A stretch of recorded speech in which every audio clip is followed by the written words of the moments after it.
హరిప్రియ భక్తి ఛానల్ ప్రేక్షకులకి ముందుగా నమస్కారం. నేను లక్ష్మీశ్రీ. ఈరోజు దైవ సందేహాలు తెలుసుకోవటం కోసం ఈరోజు మనతో పాటు ఉన్నవారు శివరుద్ర సాధువు గారు. వారితో మాట్లాడి మరికొన్ని విషయాలు తెలుసుకుందాం. నమస్కారం గురుగారు. నమస్కారం తల్లి. పుష్కరాల సమయంలో వెళ్ళలేని వాళ్ళు కూడా వెళ్ళిన వాళ్ళు బాటిల్స్లో నీళ్లు కానివ్వండి తీసుకొని ఇంటికి తీసుకొస్తారు. పుణ్యం వస్తుంది అంటారు. ఆ నీళ్లతో స్నానం చేస్తే కూడా పుష్కరణ నీళ్లతో చేసినంత ఫలితం వస్తుంది అంటారు. ఇది ఎంతవరకు నిజం అంటారు? బ్రాహ్మణాధిపత్యాన్ని తీసుకున్నా, ఒక అఘోరాధిపత్యాన్ని తీసుకున్నా, సాగర సంగమాన్ని మించిన మమ అనుకుంటే చాలు నాయన నీకు నేను చదివిన విద్యలన్నీ వస్తాయన్నవాడు బ్రాహ్మణుడైతే, మమ అనేసి బ్రాహ్మణుడి చేతనే పూజలు చేయించుకున్నవాడు మానవుడు. మరి మమ అనేది ఎంత విలువైందో ఇక్కడ నీళ్లు అంతే విలువైనాయి నా తల్లి. ఒక నరం లేని నాలుక మంత్ర ఉచ్చారణ చేయలేదు, కానీ మమ అని అనగలుగుతుందని ఆ బ్రాహ్మణుడు తర్వాత ఆ గురువులు సాధించిన ఆ మాటని ఒక పురోహితుడి ద్వారా చేయాల్సిన పూజలన్నీ కేవలం ఇలా చేతులు పెట్టి మమ అనంటే పరమేశ్వరుడు మన మాటనే వింటూ ఉంటే ఒక బాటిల్లో తెచ్చిన నీళ్ళు ఓ ట్యాంకులో పోసుకొని స్నానం చేస్తే పుణ్యం రాదంటావా? ముమ్మాటికి అది పుణ్యమే, మన నమ్మకమే. ఆ బాటిల్ నీళ్ళు ఏం సరిపోతాయినా అని అనగోలేవు. అవును, పోలేని పరిస్థితులు వేసుకొని చేయాలి అంటారు. నమ్మకం, పాజిటివ్ వైబ్రేషన్ నెగిటివ్ అనుకుంటే ఆ నీళ్ళు నీకు సరిపోవు. అవును.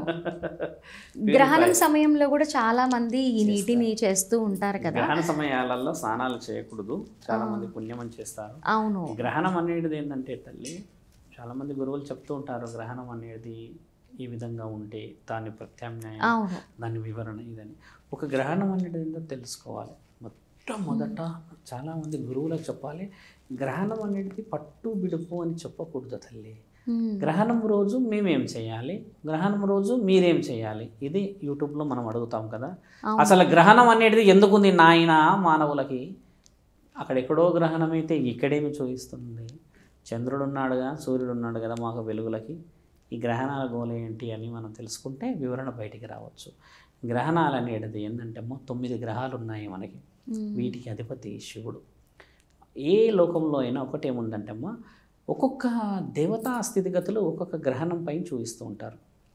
ఇలా అన్ని గ్రహాలని ఆయన ఆధీనంలో పెట్టుకోగలిగిన వాడు శివుడు కాబట్టి ఆయనకి ఆ రోజు పూజలు చెందుతాయి.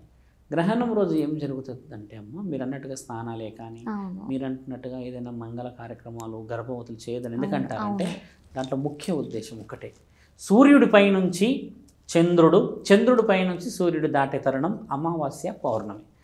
పౌర్ణమి రోజు ఏంటంటే సూర్యుడు చంద్రుడు ఇలా వెళ్ళే తరుణం కదా.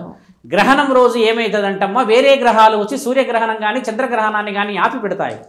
భూమండలాన్ని కదలనీయకుండా, అంటే ఒక అర్ధ గంట కానీ గంట కానీ, అంటే అవి ఆ దాటే ఆ క్షణం ఈ యొక్క స్థితిగతులని సూర్యచంద్రులు కోల్పోతారు.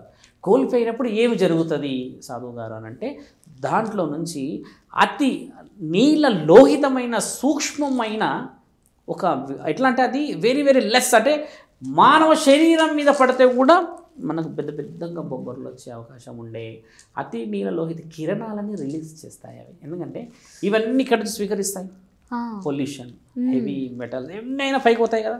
వాళ్ళ మీద నుంచి దాటేటప్పుడు వీళ్ళు దాన్ని జటిస్తారు. అంటే ఒక విధంగా గ్రహణం రోజు ఏం జరుగుతుందంటే అమ్మ, సూర్యుడు చంద్రుడు స్నానం చేస్తారు, అక్కడ పట్టినదంతా దులుపుతారుగా, అది మన మీద పడగొడితే జరిగేది ప్రమాదంకరం అనే ఆలోచన పెద్దవాళ్ళు చెప్పారు. అంతేకాని పాలు తాగితేనో లేకపోతే ఇంకేదో తాగుతానో అన్నట్టు వివరణ జాగ్రత్తలు ఇచ్చారు. గ్రహణ సమయంలో బయట ఎందుకు ఉంటుంది అంటే అంత చెడు అది.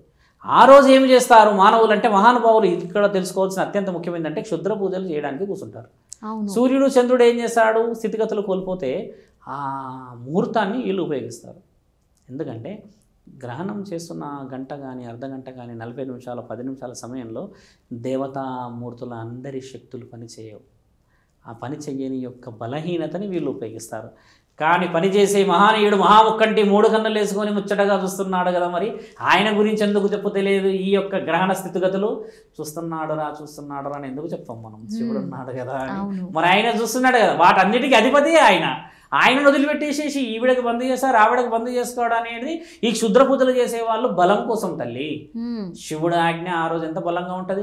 ఇప్పుడు నువ్వు దైవాన్ని సంపాదించాలన్నా ఒక మానవుడికి అంత శక్తి వస్తే ఆ రోజు సృష్టి దానిని నడిపించి స్థితిగతులని మార్చిన ఆ సృష్టిని నడిపించే సృష్టికారుడు ఎన్ని పనులు చేయవచ్చారు. కన్నులు మూసుకొని కాపాడతాడు కడపన ఉండి. ఆయన కళ్ళు ఎందుకు మూసుకుంటాడంటే ఏ కడపలో నా అవసరం ఉందో వినడానికి ఉంటాడు ఆయన. అదే మనం వేరే వాళ్ళు చెప్పుకున్న విషయం ఏంటంటే ధ్యానంలో ఉన్నాడు శివుడు. ధ్యానంలో శివుడు లేడు తల్లి. శివుడు ఇంతవరకు ధ్యానమే చేయట్లేడు. నేను ముమ్మాటికి చెప్తాను, నేను ఒక శివసాధకుడినే కదా. శివుడు మన కుటుంబాన్ని ఉన్న వివరణ వింటూ ఉంటాడు అలా కళ్ళు మూసుకొని. ఓం నమ శివాయ అంటే ఆయనని మనం గుర్తు చేస్తూ ఉంటాం. మరి ఆయన ఎవరిని గుర్తు చేయాలి? ఆయన పైన అయితే ఎవరు లేరు కదా. ఆయనను గుర్తు చేసేయడానికి మనం ఉంటే మనల్ని నా పిల్లలు వీళ్ళు అని చూడడానికి ఆయన గుర్తు చేస్తాడు కదా. ఇంత వివరణకి ఎంత క్లోజ్ మనకి డెమోక్రసీ కావాలి, ఎంత డివైన్ పవర్ కావాలి, ఇక్కడ ఏ శాసన గ్రంథాలు ఇతిహాస పురాణాలు కావాలి మనకు, మీరే చెప్పండి. అవసరం లేదు. కన్న తండ్రి లింగాన్ని పెట్టాడు, నన్ను పూజించండి నేనే మీ తండ్రిని అని. అదొక చిన్న ఎగ్జాంపుల్ చాలు కదా. అదే విష్ణువుని అదే నారసింహుని ఎలా పూజించముగా. కాబట్టి తండ్రికే బాధ్యతలు. ఈయన లయకారకుడు ఎలా అయ్యాడంటమ్మో, లయ అంటే ఒక కదలిక, గాలి కదా, దాన్నే కదిలించేవాడు. కాబట్టి ఆయనకే అంత విలువ ఉంది తల్లి. ఓకే, వేరే మతాన్ని మనం కించపరచట్లేదు, కానీ ఒక అతను అయితే కళ్ళు మూసుకొని చూస్తున్నాడు కదా మనల్ని. అవి తెలుసుకోవడం అనేది గ్రహణ బిట్టు ముడుపులు అనేది ముఖ్య విషయాలు తల్లి.